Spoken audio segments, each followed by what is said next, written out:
Do you know when the first NASCAR race was held? Well, let's turn back the pages of history to the winter of 1947. It was December, a time when most people were getting ready for the holidays. Yet a group of passionate individuals led by Bill France Sr., a mechanic and racing driver, was about to change the course of motorsports forever. They gathered at the Streamline Hotel in Daytona Beach, Florida, not for a holiday party, but to lay the foundation of what we now know as NASCAR, the National Association for Stock Car Auto Racing. Bill France Sr., with his vision and leadership, saw the potential in organizing the then disarrayed racing culture. He believed in creating a unified rulebook and a structured schedule for races, something that was unheard of in those times. Fast forward to 1949, a significant year for NASCAR and motorsports enthusiasts. This was the year when the first strictly stock race was held. But what does strictly stock mean, you ask? Well, it simply meant that the cars used in these races were production vehicles that had not been modified, a concept that was quite revolutionary at the time. This was a stark contrast to the modified and custom-built cars that were prevalent in races before. The first strictly stock race was held at the Charlotte Speedway in June of that year, marking a new era in the world of motorsports. The formation of NASCAR was not just about organizing races, but about creating a platform for drivers to showcase their skills, for manufacturers to display their vehicles, and for fans to witness the thrill and excitement of racing. It was about creating a community bound by the love of speed, competition, and the roar of engines. And that's how NASCAR was born, a sport that would soon capture the hearts of millions. The birth of NASCAR is a testament to the power of passion, vision, and the love for speed. From its humble beginnings in 1947, NASCAR has grown into a global phenomenon, a testament to the enduring appeal of motorsports. Ever wondered when the first Daytona 500 took place? Let's hit the gas and take a trip back to 1959. The Daytona 500, often referred to as the Super Bowl of stock car racing, roared to life for the first time. This prestigious event was held at the Daytona International Speedway in Florida, a 2.5-mile high-banked superspeedway.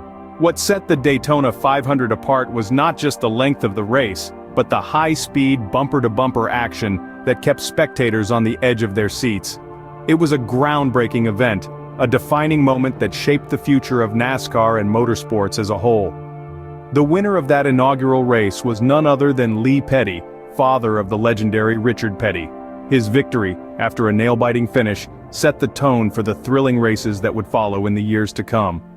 So, the first Daytona 500 marked a significant milestone in the history of NASCAR. Do you know who is the winningest driver in NASCAR history? If you're thinking Richard Petty, you'd be spot on. His record of 200 victories is a milestone that still stands tall in the annals of NASCAR. Petty, known as the King in racing circles, didn't just stumble upon this feat. He earned it with a career that spanned 3 decades, from the late 50s to the early 90s.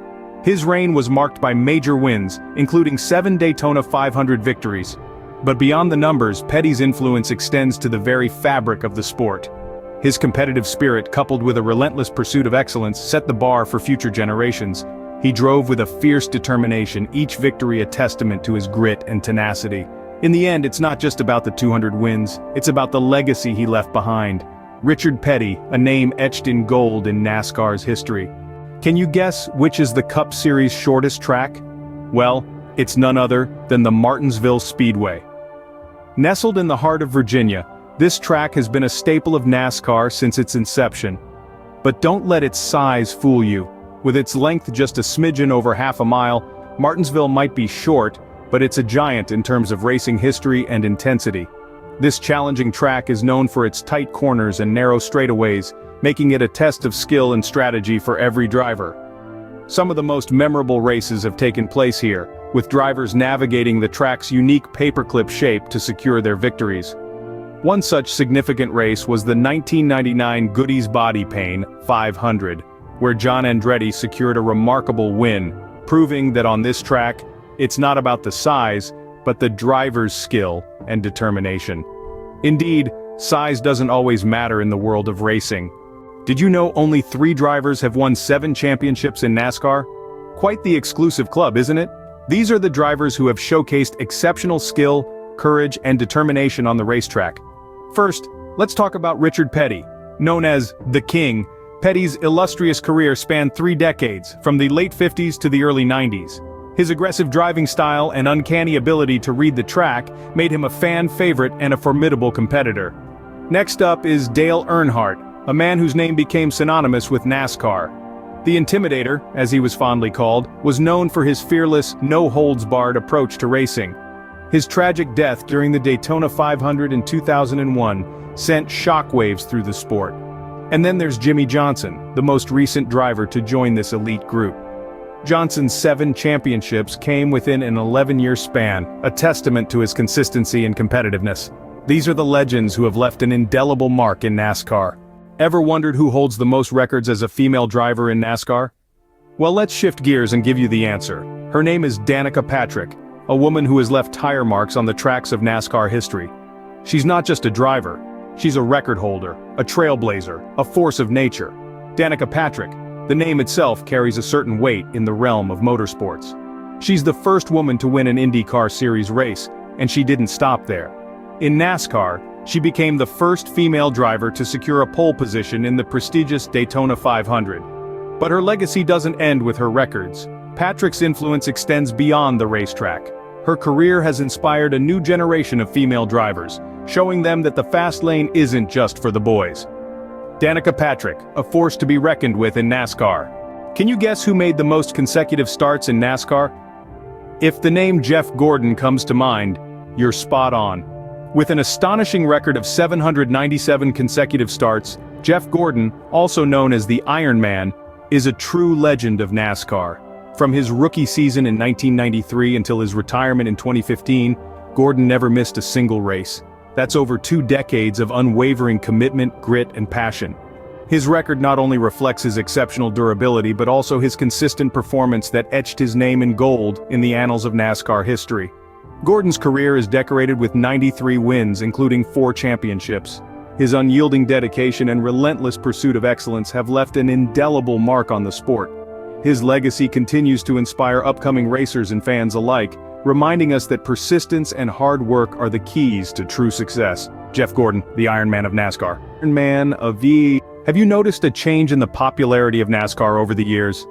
That's the question that's been on the minds of many racing enthusiasts lately. If we take a close look at the attendance trends, we can see that NASCAR's popularity has been experiencing a bit of a downturn in recent years. Now, why is that? Some speculate that the decrease in attendance is due to a variety of factors. For one, the economic climate has made it more difficult for fans to afford the often hefty price tag that comes with attending a race. Additionally, the changing demographic of sports fans and a shift in entertainment preferences could also be contributing factors. Remember, NASCAR is not just about the race, it's also about the experience. Many fans have been drawn to the sport for the camaraderie, the tailgate parties, the thrill of the race. But with the rise of digital platforms, fans now have the option to experience the race from the comfort of their own homes. This shift in viewing habits could be another reason for the decline in physical attendance. However, it's not all doom and gloom for NASCAR. Despite the decline, the sport still has a dedicated fan base. The roar of the engines, the rush of the race, the smell of burning rubber on the track, these are experiences that digital platforms simply cannot replicate. The sport also continues to innovate with new race formats and an emphasis on driver personalities to keep fans engaged. Furthermore, let's not forget that NASCAR is more than just the Cup Series. The Xfinity and Truck Series continue to draw in viewers, showcasing the breadth and depth of talent in the sport. So what's the current state of NASCAR? It's evolving, facing challenges, yes, but also finding new ways to engage its audience and keep the sport alive and exciting. Despite the ups and downs, NASCAR continues to be a beloved sport for many. And whether you're a lifelong fan or a recent convert, there's no denying the thrill that comes from watching those cars zoom around the track.